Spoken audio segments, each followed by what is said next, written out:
and you need a wordy way to describe what you just talked about in your episode. Because when someone is searching for what they want in their life, maybe it's a financial coach, or maybe it's, great smelling candles, going back to my example from earlier. Whatever they're searching for, you need words to hit the internet that will key into what that person just typed in. So when you title your episodes well and you have comprehensive descriptions about your episodes, that's probably one of the most important back end pieces of creating a podcast, so that people can find you and learn about you. Welcome back to another exciting show of the About That Water podcast, where we help you build strong financial habits. My name is Anthony Weaver, and I'll be your host today. And I have the awesome opportunity to bring on a person who has well over 15 years experience in project management experience, has been in the podcasting realm since 2019. So, she has a lot going on in this space. And she is always talking about living the abundant life, not just for yourself, but also in business. How you doing today, Virginia? Thank you for having me. I'm excited, Anthony.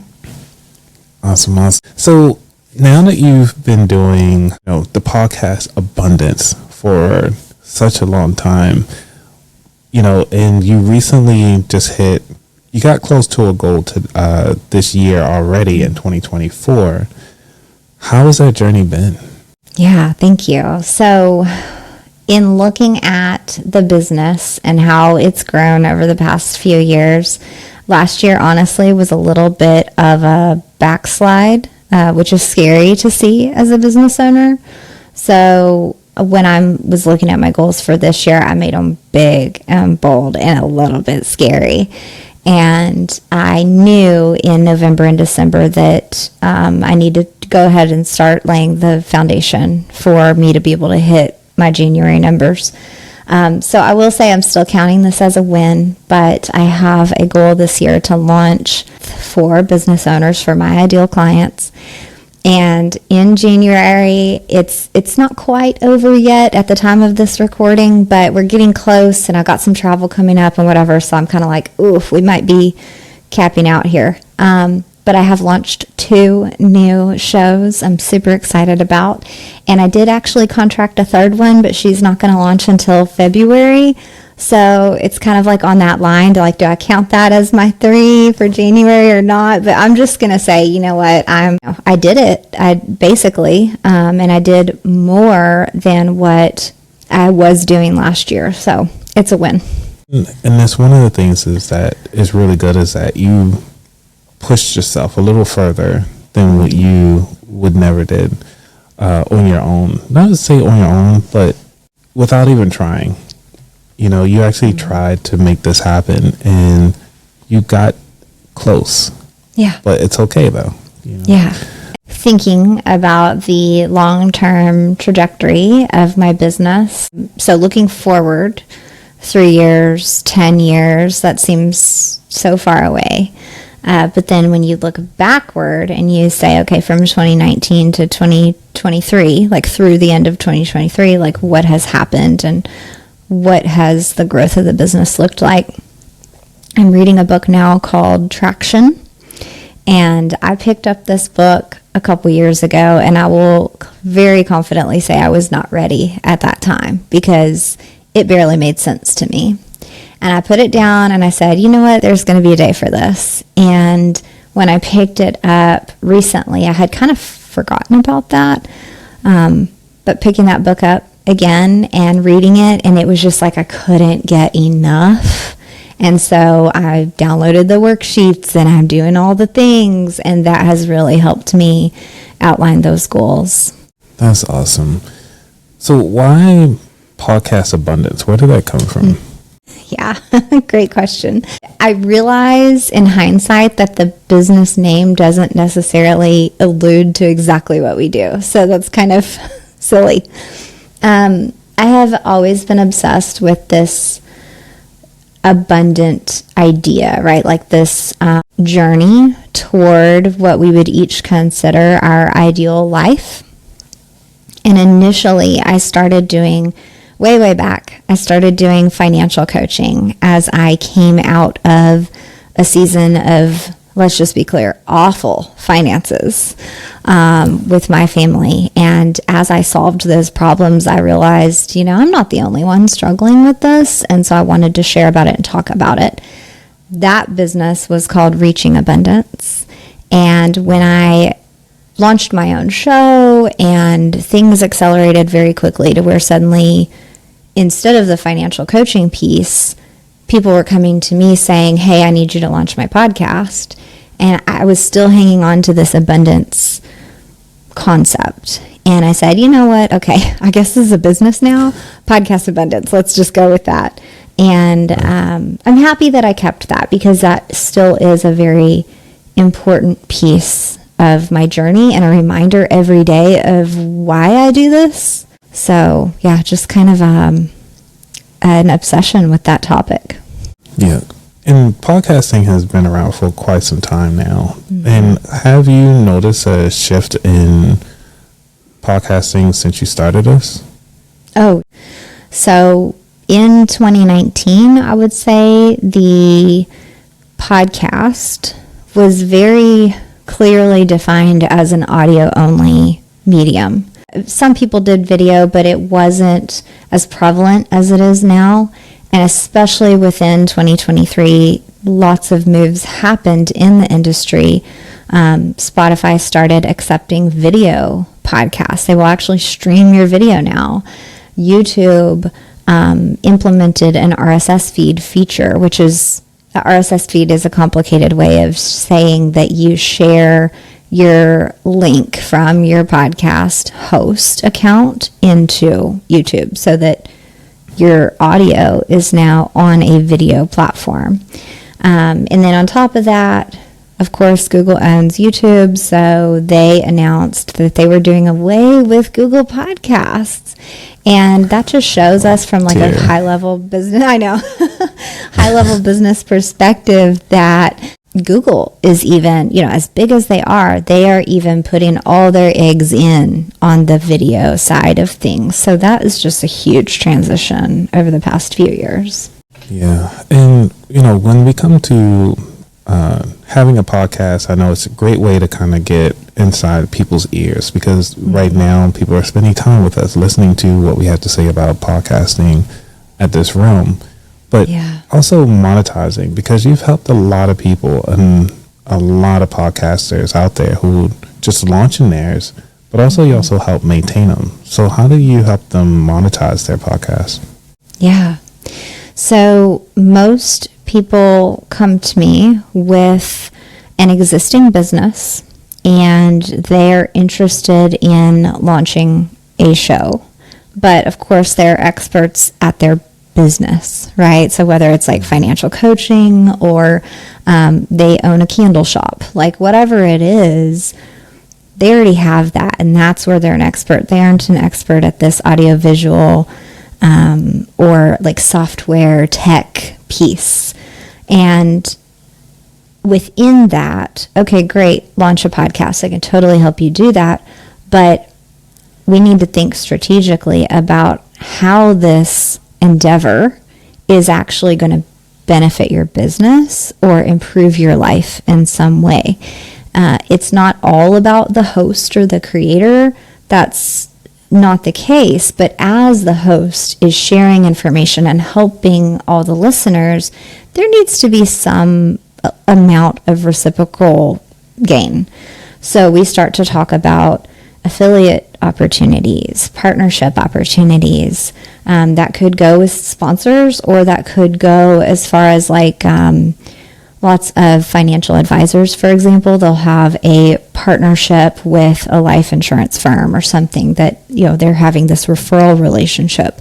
So looking at things and thinking about, yes, you can make direct sales from people who fall in love with you, reach out and say, I'm crazy about what you do. I want to buy your thing. Great. That's a direct customer.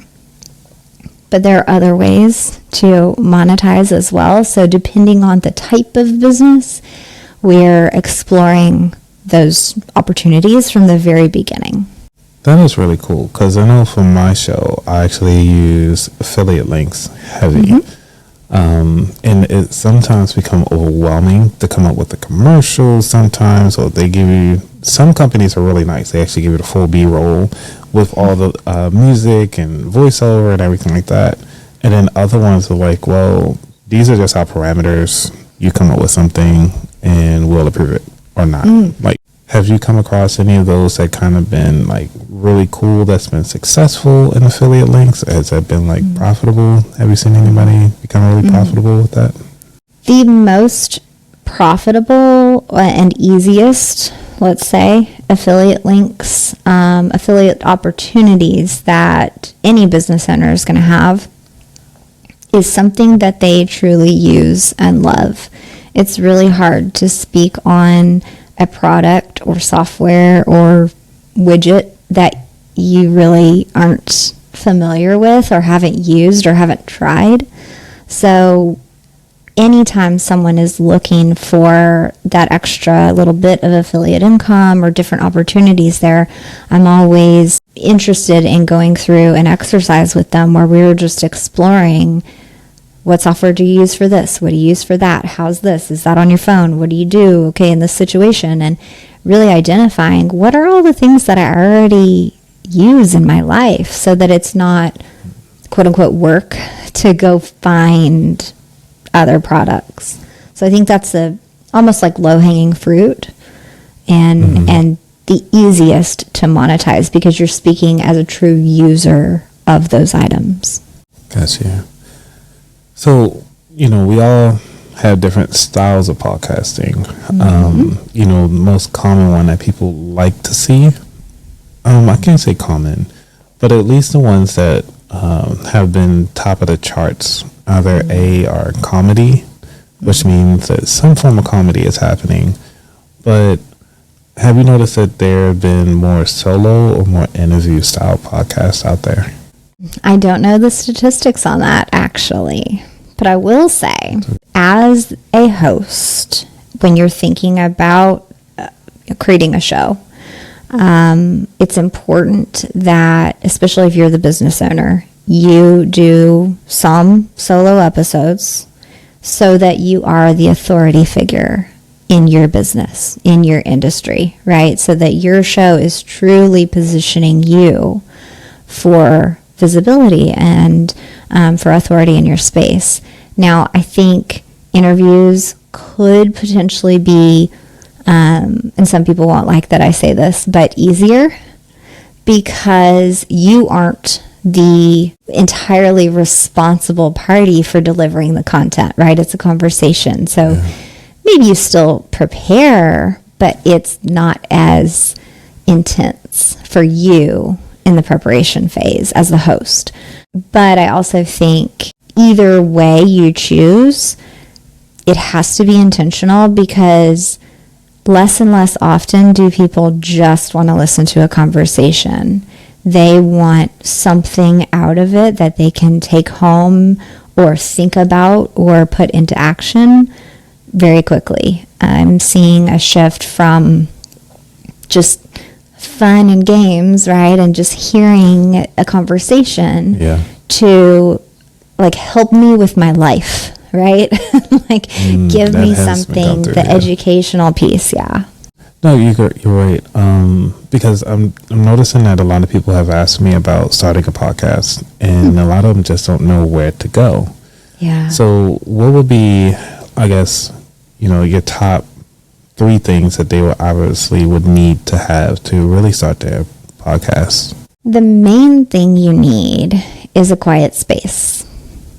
The potential for background noise is rampant, whether it's the AC kicks on or the next door neighbor is mowing their yard or I put the dog outside, but there must be something going on because I can still hear him barking.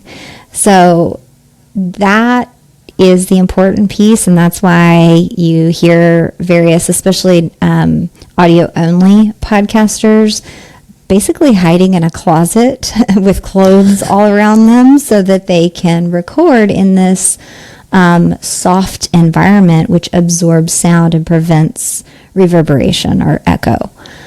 So number one, quiet space. Number two, some kind of microphone. It does not have to be expensive to get started. You can get microphones on Amazon. There's a lapel mic that I have that works very well for like $20. This guy right here that I have, I've had it for years. I think it's like a $50, $60 microphone. It's one of the most recommended in the industry because the sound is great. So some kind of microphone, whatever you do, don't just like speak out loud to your camera or your laptop. That will sound really like nails on chalkboard in people's ears. For a third, I would revert back to the planning and thoughtfulness around why you're doing what you're doing and the content and how you're helping. Okay, that sounds good. At least give people some starting pointers. Because I noticed you also have a freebie on your page. I do. That freebie a little bit? I think the one that's up right now is a show notes template. Is that the one you're talking about? Okay, good. Yep, that's the one. There's a few, but I wasn't sure which one I'd rotated through this time. So show notes are basically your episode summaries, right? So your episode description, show notes, some people call it. And you need a wordy way to describe what you just talked about in your episode. Because when someone is searching for what they want in their life, maybe it's a financial coach, or maybe it's, great smelling candles, going back to my example from earlier. Whatever they're searching for, you need words to hit the internet that will key into what that person just typed in. So when you title your episodes well and you have comprehensive descriptions about your episodes, that's probably one of the most important back end pieces of creating a podcast, so that people can find you and learn about you. And that template helps guide people through writing solid show notes. Yeah, because that's one of the things that we do as a podcast host yourself, and I do as well, is that understanding that we need that kind of feedback from the audience sometimes, and that the show notes really do help reach out to the audience, because Google is searching everything. Because like how you mentioned before, is that now that Google is switching over to the podcast realm with the RSS feed, they actually transcribing what we're talking about, and they are looking at the show notes, so everything is in there. It's so amazing on how far this podcasting stuff have grown, and I've only been doing it for like 3 years. Yeah, things have changed dramatically as far as SEO, which is really what we're talking about, and then like the video piece that I was mentioning earlier. Things are moving and shaking. We got to keep up. Yes. So what do you do to keep up then at this point? That's a good question. Thank you. As I'm sure you know, you can learn anything online if you just search for it. So not only do I attend podcast conferences, and then of course you and I have a shared love for a financial conference, but just staying active and present in the space. But then there are also groups of editors that I'm a member of, so that I'm always seeing and hearing what other editors are going through in their business, and there's different announcements. So the industry specific spaces are important for any business owner, just to be in there and be in the know. And then for podcast news and just developments in the industry, there's a free newsletter called Pod News. And I get that and read that every morning. Yeah. Yes. Yeah. Sometimes it's like, scroll. But some stuff is like, ooh, wait, hold on. Click through, read that. We need to spend 10 minutes reading this. So yeah, it's important. Just stay up with the industry. Yeah. And also you mentioned, because you're a podcast editor, like, have you noticed that the styles have changed? Because I know we talked about like one-on-one interviews and actually having like a solo episode and so forth, but I noticed that there's been a shift of people just, you know what, I don't need to edit anything. I'm just putting the whole episode out there as is, and we're going to get the raw and nasty of the show, like all the empty spaces and everything. Has there been a growth in that space, or just kind of been like, you know, I need a full edited episode? I think it's always been and it always will be up to the host, because there are some types of shows in some industries, and let's just be honest, like if you're going to buy a product or a coaching program or something that is 4 or 5 figures, you're going to expect a certain level of professionalism on that person's show, because you're looking at the price tag, you're looking at them, everything's elevated. So you're going to expect very, very clean audio, pristine video, you know, kind of like make the price of the services match what you're putting out, or vice versa. And then there's the other style where maybe it is comedic or extremely conversational, or maybe just like a super chill environment that you're trying to project. And so those are going to be different editing styles. And there is such thing as a show being over edited. So you can take out every mistake and every and everything when you're editing, and your result could be a little bit robotic. So it's finding the balance between over editing and not editing at all, and finding what style suits you. So we're coming up on the third segment, which is the features. So what skills or habits that you feel will take you to the next level? Business, the skills I'm really focusing on are truly stepping into like a CEO seat and establishing processes and people and lists and systems for the business. Many of those do exist and we've been using them, but what I'm discovering is my tendency to like get in and mess with things and even have my hands in client work that I love, right? Because I want to, not only do I know that client and I can see the vision and see the brand and know what it should hear, what it should sound like, but someone else has a role in producing that client work, and I need to stay in my lane. So the practices are around boundaries, maintaining and establishing systems, and getting in their lane. Then why? Is the system not right? Is the process not right? What's the issue here? And really identifying those things so that I continue to elevate the business from a high level. Because any of us, if we are stuck in operations in the business, we can't also be operating at a CEO level and growing in the way we should. So I am currently in the middle of that messy transition. That is awesome. And I wish you the best with that. When I was teaching, one of the sayings was that you don't want to be the stage on the stage, but a guide on the side. And it's like you're so close. And I really hope that you get there, because you have such an amazing product and helping out so many other podcasters achieve their dream as they're out there and actually getting their voice out to the world and not just to their community as well. So thank you so much for understanding where your limitations are and taking a step back, because I can only imagine how far you're going to take your company. Thank you. So you ready for the final 4 questions? Yeah. Okay. All right.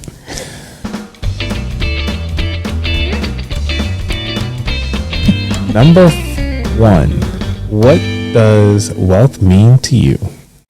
Of course, covering expenses by far and large, having a comfortable retirement set up for us, and knowing that we can look at those numbers and know that we still have time and that they're still growing, and that is going to be a comfortable situation in life.